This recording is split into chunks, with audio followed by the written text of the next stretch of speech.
पहले लेक्चर में मैंने आपको इसका बेसिक इंट्रो करवाया था, उसको मैं शॉर्ट अल्फाज में एक बार फिर करवा देता हूँ कि सबसे पहले हम इसमें अपना वॉलेट अपने मोबाइल के अंदर इंस्टॉल करते हैं। वॉलेट इंस्टॉल करने के बाद हम अपना पॉलीगॉन का अकाउंट बनाते हैं। जब हमारा अकाउंट क्रिएट हो जाता है तो उसके बाद हमारा अगला प्रोसीजर ये होता है कि हमने किसी भी अपने यानी कि अपलाइन वाले बंदे से या किसी भी ऐसे यूज़र से जो इसको यूज़ कर रहा है उससे हमने रेफरल लिंक लेना है। फिर उसके बाद अपने डिस्कवर में जाना है, फिर उसको उधर पेस्ट करके ओपन कर लेना है। जब ओपन करना है तो हमने इस पर रजिस्ट्रेशन ले लेनी है।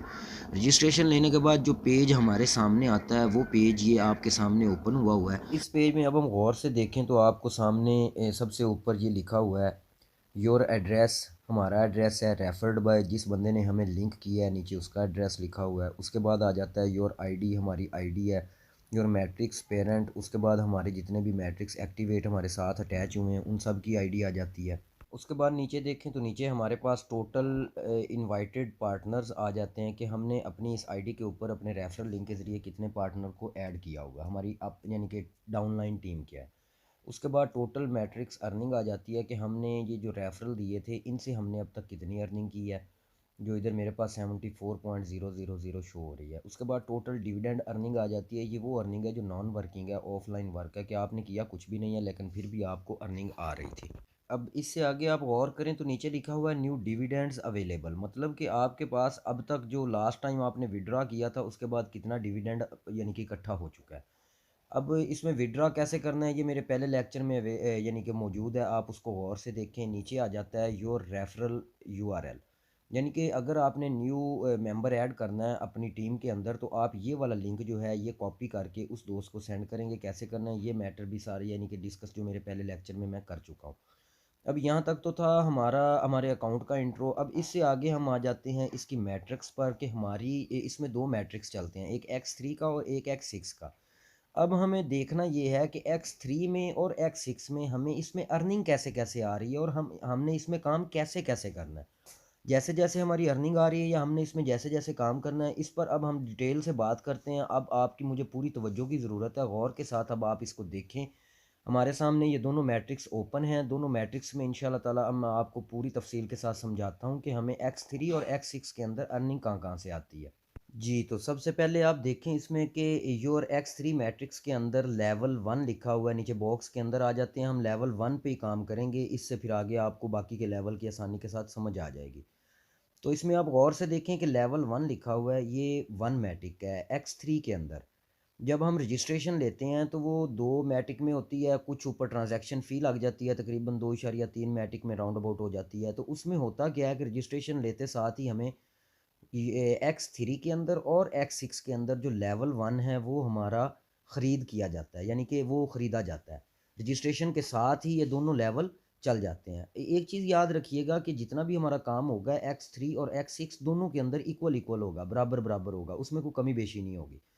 तो जैसे ही हम इसमें रजिस्ट्रेशन लेते हैं तो X3 के अंदर लेवल 1 के अंदर हमारी रजिस्ट्रेशन हो जाती है, इसी तरह X6 के अंदर भी लेवल 1 के अंदर हमारी रजिस्ट्रेशन हो जाती है। अब नीचे लिखा हुआ बॉक्स के अंदर लेवल 1 ये आपके सामने है, इसके नीचे लिखा हुआ है 1 मैटिक, ये 1 मैटिक का है X3 के अंदर और 1 मैटिक का ही X6 के अंदर है। उससे नीचे आ जाते हैं तो दायरा बना हुआ है ग्रे कलर का, ये जो इसके ऊपर लिखा हुआ है इसके अंदर एक आईडी लिखी हुई है। ये वो आईडी है जिस आईडी ने मुझे शुरू करवाया था, यानी कि जो मेरी अप लाइन है, मैं जिसका डाउन लाइन हूँ। और इसके नीचे देखें यू लिखा हुआ है, ये ऑरेंज कलर के दायरे के अंदर, इसमें यू यानी कि मैं हूँ। ऊपर वाला मेरा अपलाइन है, नीचे वाला मैं हूँ, और इसके नीचे हमारा जो अर्निंग का स्टाइल है वो चल रहा है। अब इसमें डायरेक्ट जब हम कोई रेफरल ऐड करते हैं अपने साथ अपनी टीम में शामिल करते हैं तो उस रेफरल की जो आईडी है वो इस रेड सर्कल जो पहले नंबर पे है ये वाला इसके अंदर आ जाती है, यानी कि लिखी जाती है। जो इसकी अर्निंग है वो हमें वसूल होती है। तो इसमें अर्निंग कितनी होगी कि 1 मैटिक हमें आ जाएगा रेड के अंदर। रेड के अंदर जो अर्निंग इसके अंदर आएगी इस बॉक्स के अंदर वो हमारी 1 मैटिक की होगी लेवल 1 के अंदर। अगर हमारा कोई भी रेफरल इसको ज्वाइन करता है तो हमें क्या होगा कि 1 मैटिक की अर्निंग इधर से आ जाएगी। अब इसके मद्दे मुकाबला आप देखें X6 है, लेकिन X6 पे हम बाद में बात करेंगे, पहले X3 को पूरा करेंगे। जब हम इसके बाद दूसरी अर्निंग लेते हैं तो उसका भी ये जो रेड दूसरे वाला सर्कल है ये वाला, इसके अंदर हमारा वो उस बंदे की आईडी लिखी जाती है लेवल 1 की। ये लेवल 1 की मैं बात कर रहा हूँ। यानी कि एक मैटिक पहले रेड से आएगा, दूसरा मैटिक दूसरे रेड से आएगा। ये 2 मैटिक हमें हमारे 2 न्यू जॉइनिंग पे मिल गए, जो हमने 2 न्यू जॉइनिंग मैंने करवाई। अब मैं तीसरी जब न्यू जॉइनिंग करवाऊँगा तो होगा क्या कि अब ये देखें कि ये नीले रंग का जो दायरा है, सर्कल है ब्लू कलर का, इसके अंदर एक येलो कलर का हाफ दायरा है, तीर बना हुआ है, एरो। ये है रिसाइकल का यानी कि सर्कल। जब हम तीसरी आईडी इसमें ऐड करेंगे तो ये क्या होगा कि यहाँ से हमारी जो अर्निंग है वो रिसाइकल हो जाएगी। रिसाइकल होके जाएगी किधर? वो हमारी अपलाइन को जाएगी। हमारी अपलाइन में जो ऊपर आईडी लिखी हुई है इसको चली जाएगी 80%, और जो 20% होगा वो डिविडेंड अर्निंग की मद में इस पूरे मैट्रिक्स में जितने भी हमारे यानी कि अपलाइन बैठे हुए हैं उनको 20%, बाकी तमाम को चला जाएगा। 80% डायरेक्ट इसको चली जाएगी, और जो बाकी की है वो बाकी तमाम को चली जाएगी। लेकिन जो पहले 2 रेड सर्कल हैं, जब हम इनके अंदर काम करेंगे तो इनके अंदर ये होगा कि जितनी भी हम अर्निंग होगी एक मैटिक, वो पूरे का पूरा हमें मिल जाएगा। ये है इसका लेवल 1 का एक तरीका अर्निंग का रेफरल लेके। दूसरा तरीका इसमें क्या होता है कि आप गौर से देखें कि जब आपकी तीसरी अर्निंग रिसाइकल होके आपकी अपलाइन को जाती है तो इसका मतलब है कि जब आपका रेफरल आगे कोई ज्वाइनिंग करवाएगा तो जब उसको उधर से अर्निंग आएगी तो उसकी भी तीसरी अर्निंग जो है वो आपकी तरफ रिसाइकल होके आ जाएगी। मतलब कि आपकी जो तीसरी अर्निंग है, जैसे आपकी अपलाइन को जाती है इसी तरह जो आपके डाउनलाइन में काम कर रही आईडी, वो तीसरी अर्निंग आपको आएगी। यानी कि ये आपकी मुकम्मल नॉन वर्किंग अर्निंग होगी तीसरी वाली जो आईडी है। ना तो उसमें आपने कोई काम करना है, ना कोई उसमें आपने कुछ करना होता है। आपने जस्ट डिविडेंड, जो न्यू डिविडेंड आता है, ये वो वाली अर्निंग होती है, आपने वहाँ से उठाते रहना है। ये इसका दूसरा तरीका है अर्निंग लेने का। पहला तरीका रेफरल ऐड करने का, दूसरा तरीका रिसाइकल का। अब इसमें ये 2 तरीके हैं मेजर जो X3 के अंदर हैं जहाँ से हमें अर्निंग आती है। तीसरा तरीका इसमें ये है कि आपका जो आगे फॉर एग्ज़ाम्पल आपका थर्ड जनरेशन जिसको आपने ज्वाइन करवाया वो आगे एक और रेफरल ज्वाइन करवाता है, यानी कि आपकी तीसरी जनरेशन, पहली आप, दूसरी आपका डाउनलाइन, तीसरी उसका डाउनलाइन। अब होता क्या है कि जब वो तीसरे बंदा 2 यानी कि काम करता है, 2 आईडीज़ वो ऐड करता है, तीसरी उसकी रिसाइकल होती है। जो आपकी डाउनलाइन में बंदा बैठा, उसकी अपलाइन में बैठा, उसकी भी रिसाइकल पे पड़ी है। तो नीचे से रिसाइकल उसकी अपलाइन में होगी और उससे रिसाइकल डायरेक्ट आपकी अपलाइन में होकर आपको वो मिल जाएगी।